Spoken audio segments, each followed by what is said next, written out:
Madam, let us 100 drop it years at old, this. 500 years old. Me How and are they you, going to me, compensate me. heritage, sir?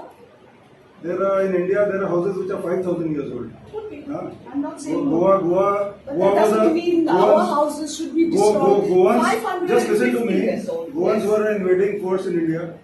They came 500 years or whenever. But Indians were they were living here 10,000. When you all came, you all also must have destroyed so many houses here, the Portuguese. And not you. Sir. Not you. I'm an So Indian. this thing goes ups and downs. Sir, Yeah. I am an Indian. I'm So not a Portuguese. that is why I'm saying No, that. because you said...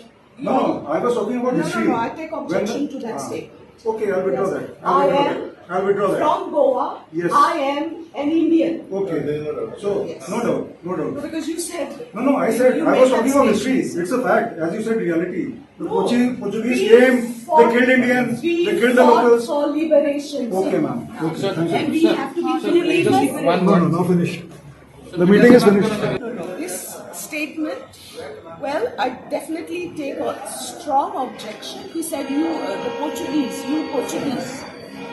We are not Portuguese.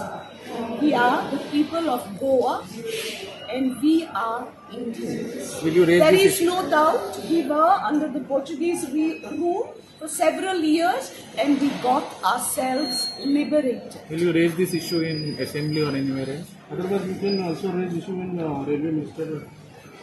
Yes, I will raise this issue, but I don't think this issue is such a big issue, but definitely I would like to tell, because I think this is one of the basic reasons why Goa is being taken for granted.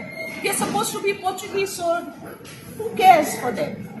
Only the Indians should be cared for. We are 100% and more Indians.